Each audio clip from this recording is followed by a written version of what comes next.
Assalamualaikum dan salam bahagia daripada saya Syafiq Zulkifli dan saya Diati Zaidi. Ikuti kami selama setengah jam dalam Fokus hari ini 23 Januari 2015. Hanya yang terkini dan terbaik kami sediakan untuk anda.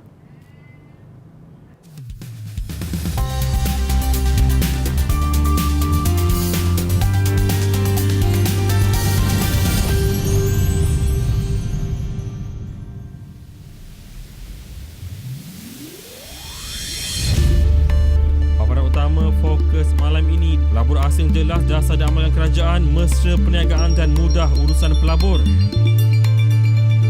Perdana Menteri batal program WEF untuk hadir upacara pengurumian Raja Abdullah. Bekas Perdana Menteri Thailand Yingluck dicabar dan didakwa dalam kes jenayah.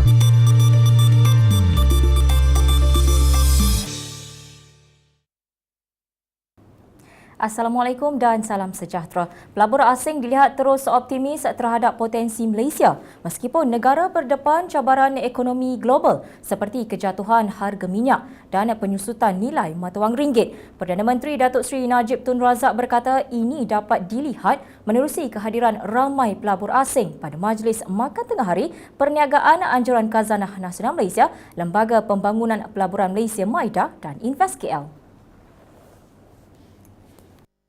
Beliau berkata pelabur asing juga senang dan jelas terhadap dasar-dasar yang diamalkan kerajaan yang juga mesra perniagaan dan memudahkan urusan pelabur. Ini terbukti dengan penarafan yang diberikan agensi antarabangsa yang menunjukkan daya saing Malaysia semakin kompetitif melalui pelaksanaan langkah-langkah yang membantu perniagaan. Perdana Menteri berkata demikian kepada wartawan Malaysia sempena Forum Ekonomi Dunia WEF. Terdahulu, Datuk Seri Najib yang juga Menteri Keuangan turut mengadakan pertemuan dengan pemimpin 6 syarikat multinasional yang turut memberi komitmen mereka untuk terus melabur di Malaysia serta berminat mengembangkan lagi penyertaan di Malaysia. Syarikat-syarikat tersebut ialah BAE System, Standard Chartered Group, Royal Dutch Shell PLC, Nestle, General Electric dan Lloyds. Sementara itu, ketika ditanya sama ada Malaysia masih berupaya mencapai bajet berimbang menjelang 2020 dengan sasaran defisit fiskal yang disemak semula, Datuk Seri Najib berkata negara masih berada pada landasan yang betul. Beliau berkata meskipun sasaran defisit fiskal tahun ini disemak semula kepada 3.2% berbanding 3% sebelum ini, namun beliau yakin Malaysia mempunyai ruang untuk mencapai matlamat tersebut. Timbalan Menteri Keuangan Datuk Chua Tee Yong berkata kerajaan mempertimbangkan semua faktor sebelum melaksanakan semakan semula bajet 2015. Katanya pembahasuaian yang dilakukan terhadap sasaran tertentu itu juga adalah kecil. Langkah-langkah baru ini akan dilaksana bagi menguruskan bajet 2015 yang telah diluluskan dengan mengambil kira persekitaran ekonomi semasa, katanya dalam kenyataan hari ini. Langkah-langkah terbabit bukan sahaja untuk merangsang permintaan domestik dan pelaburan swasta tetapi juga membuka lebih banyak peluang pekerjaan sambil menampung impak penyusutan pendapatan hasil petroleum. Kerajaan katanya berjanji untuk memperuntukkan 4.9 bilion ringgit yang diunjur daripada cukai baran perkhidmatan bermula 1 April ini dikembalikan kepada rakyat menerusi bantuan rakyat 1 Malaysia.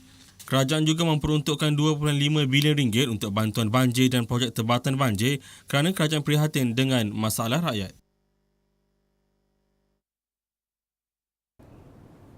Mercedes-Benz Malaysia Sdn Bhd MBM akan terus melabur di negara ini biarpun berdepan ketidaktentuan ekonomi global akibat penurunan harga minyak serta kelemahan ringgit. Presiden dan Ketua Pegawai Eksekutif Roland Folger berkata syarikat yakin dengan potensi Malaysia untuk menyediakan peluang perniagaan termasuk industri pembuat kereta premium. Katanya Malaysia mempunyai banyak peluang perniagaan dan tiada alasan untuk tidak meneruskan pelaburan di Malaysia. Bagaimanapun pelaburan pada masa depan juga bergantung kepada sokongan kerajaan di negara ini terhadap plan perniagaan secara keseluruhannya. Katanya setelah penyerahan kunci oleh wakil pengadalnya Anzac Oil Sdn Bhd hari ini. Anzac Oil hari ini melengkapkan penjualan 5 kereta hybrid Mercedes-Benz S400L bernilai kira-kira 3 juta ringgit terhadap syarikat penyedia perkhidmatan eksklusif limousine Metro Travel and Tour Service Sdn Bhd. Mengenai kesan kelemahan ringgit terhadap syarikat itu, Folger berkata jualan kereta mewah itu dalam pasaran tempatan kebanyakannya dipacu jenis modal serta produk keluarannya. Tahun lalu, syarikat itu melabur 15 juta ringgit dalam kilang pengeluarannya di Pekan Pahang yang memasang kenderaan hybrid. Habib Jewels Sdn Bhd melabur 1.5 juta ringgit untuk mengubah suai bilik pameran premium barang perhiasan emas dan berlian di Pusat Beli Belah Suria KLCC Kuala Lumpur. Pengarah urusannya Datuk Mir Sadiq Habib berkata syarikat itu juga akan melakukan konsep pengubah suai yang sama di semua cawangan Habib seluruh Malaysia secara berperingkat. Setiap cawangan dijangka menelan belanja hampir 1 juta ringgit untuk kerja-kerja pengubah suaian tersebut bergantung kepada saiz kedai.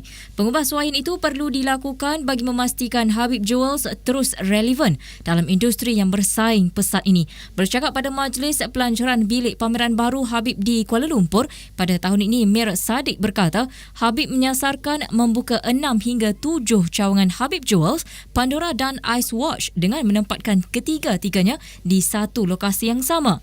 Katanya syarikat itu akan melabur antara 5 juta ringgit hingga 10 juta ringgit untuk membuka ketiga-tiga kedai tersebut mengikut lokasi dan luas kedai.